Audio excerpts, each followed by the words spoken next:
Hey, this is Gary Talley, and I want to welcome you to my Dadgum podcast. I'm going to be talking about my experience in the music business, playing with the Box Tops in the 60s, the Beach Boys, Jimi Hendrix, the Doors, a lot of interesting stuff. I'm going to be interviewing other musicians. We're going to be talking to my mom, Nita Talley, and how she learned how to play and sing. We're going to be talking about how to play a musical instrument, how to learn how to play, and some misconceptions people have about learning to play an instrument, especially guitar. I want to remind you to subscribe to my YouTube channel. Go to my website, garytalley.com, and follow me on Facebook and Instagram. Let me know what you want to talk about, and stay tuned.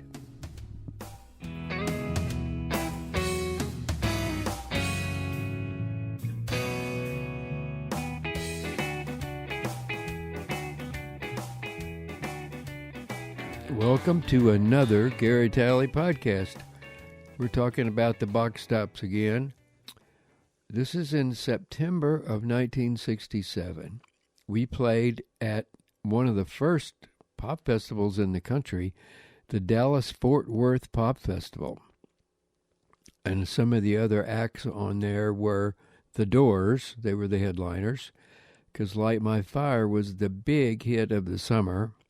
And some of the other groups, besides the Box Tops and the Doors, were the Electric Prunes, the Seeds, the Grassroots, the McCoys, the Standells, and Sonny and Cher.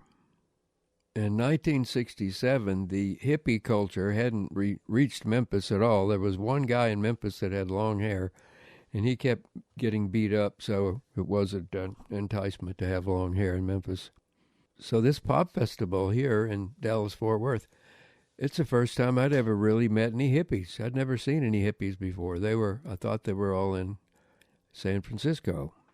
The Box Tops still wore suits and had kind of short hair. Another thing they had was the San Francisco light show with the psychedelic lights, and the same one they had at Monterey Pop Festival. We stayed at a Holiday Inn right there next to the festival grounds, and Bill got a phone call from Ray Manzarek of the Doors telling us that he really liked our song, so that was a big deal to us. He'd just asked for one of the Box Tops room and called us up. About 11 o'clock that morning, that we were going to play that night and the Doors were going to play later and headline, we get a call to go to the production trailer where we meet the Doors and their manager. So the manager is sitting at a desk, and he's wearing a suit. Don't remember his name. The Doors are all standing around there. It's just a small room, in a trailer, so it's not very big. And so most of us Box Tops are in there, and all the Doors are in there. Jim Morrison had a fifth of whiskey in his hand, and he was leaning up against the wall. And as a matter of fact, every time I saw him that day, which was about 3 times, except for when he was on stage, he had a fifth of whiskey in his hand, and he was leaning up against a wall. Ray Manzarek and John Dinsmore were there, and they were kind of alert and paying attention. Robbie Krieger was looking at the ceiling as if he was watching a movie, and it seemed like he never looked down pretty much the whole time we were in there.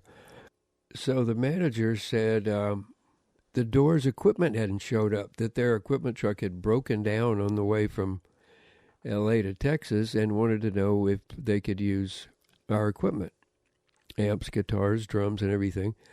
And the manager said, who's your guitar player? And I said, I am.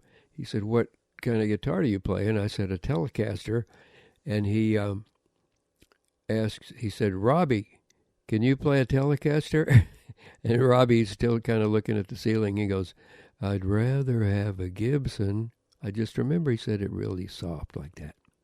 Anyway, they wound up using our gear for their first show, and by the next time they played, their truck had gotten there, and they were incredible live. You would never know that Jim Morrison had been drinking whiskey all day for the last 2 or 3 days, because he was a great performer, and they were really good on stage. And I'll bet that's the only time Robbie Krieger ever played a Telecaster on stage with the Doors. So that's the end of that story about the Fort Worth Dallas Pop Festival in 1967. Stay tuned for more stuff.